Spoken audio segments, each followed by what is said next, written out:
Okay, so let's check how the browser works. It's not a mobile friendly browser, so basically it looks like a high resolution desktop browser. And if we start testing it, let's search for the mothership here. So that was pretty quick. I am connected to my Wi-Fi at home, so it's expected that at least the download of the content is fast because I have 1 gigabit per second here. Let's go to the Model 3 page at tesla.com. So that loaded pretty decent. So I'm guessing that as long as you have a quick internet data connection, it should work fine, or at least acceptable. The browser seems to be missing some of the core functionality from what I see here, or the page was not coded up to like browser standards. Let's try Model 3 owners cloud.com.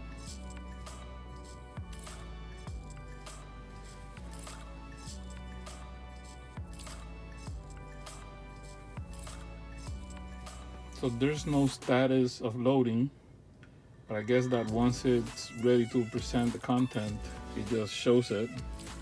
So we have the Model 3 Owners Club page. Hi Trevor. Everything looks pretty decent on this browser. Okay. Let's try something else.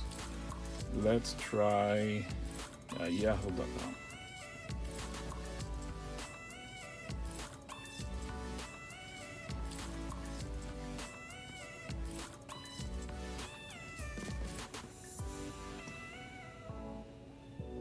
So this loaded pretty quick.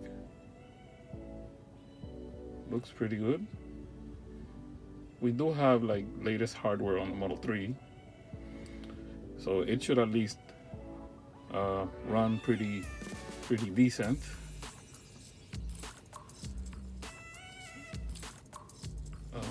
Let's try sports link.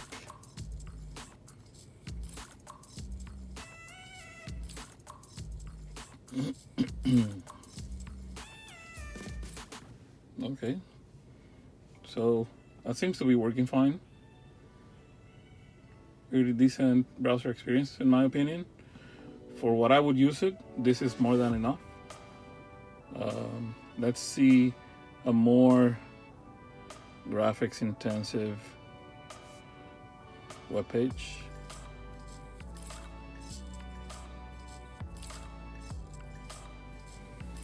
I have a feeling that this page might not look right because from what I remember it has a lot of animation or videos on the front page. But if they coded it properly, we got a pretty decent looking page. Formula1.com here, just looking at car stuff, right? This, I don't know. What do you think, guys? Leave some comments. Let me know what you think. The browser seems to be behaving good. Okay. Okay, so now that we've taken a look at the browser, let's look at some other stuff.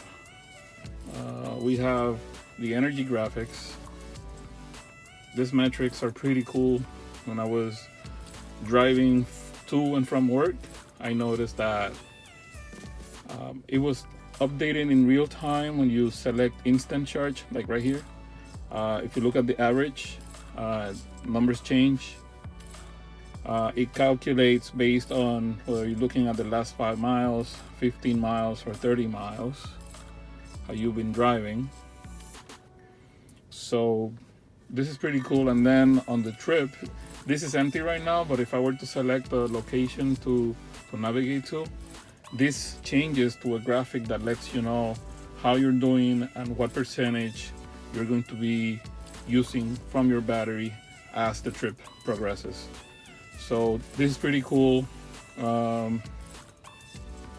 We can also look at the usual stuff. The calendar is here.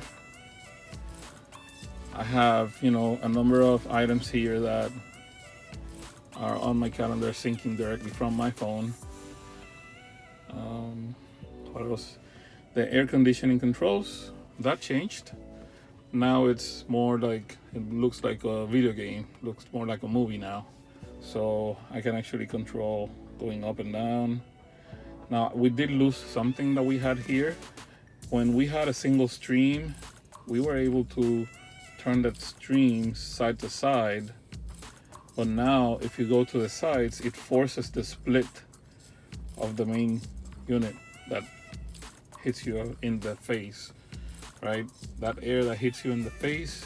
Now, if you want to push it all to one side, it actually splits everything. And I used to be able to select just the single stream instead of two streams of air and push it to one side or the other. So now we don't have that, unless I'm doing something wrong. What else we have? Independent control, so the passenger can move her settings, driver can move their settings, and the usual stuff, push air up into the windshield, down to your feet. Then one thing that's really cool is that now you hit the seats, you can turn on, say, 2 seats, and now you can, okay, so it took me out of that because I haven't done anything here. And it's asking me for the key card. I don't have it with me right now, it's on the phone, which is weird. I don't know why it's doing that. Anyway, so these 2 seats are now on for heat. I can turn them off. There you go. We did not have that. Very convenient. That's cool. Before, you always had to tap several times to turn it off, and now you can just turn it off. You can turn them all on and turn them all off at the same time.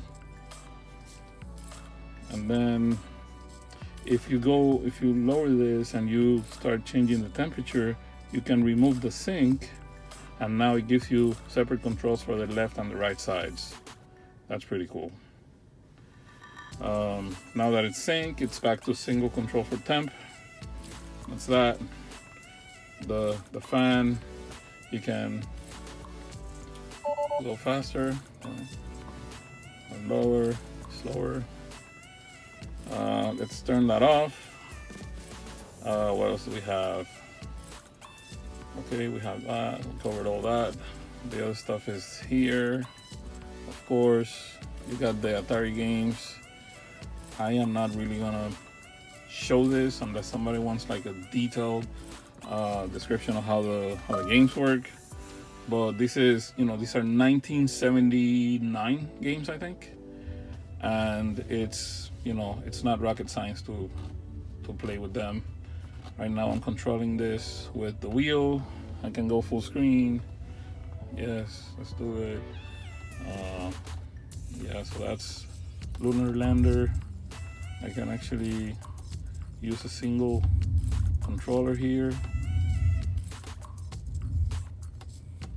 Let's try to land this since it's already here.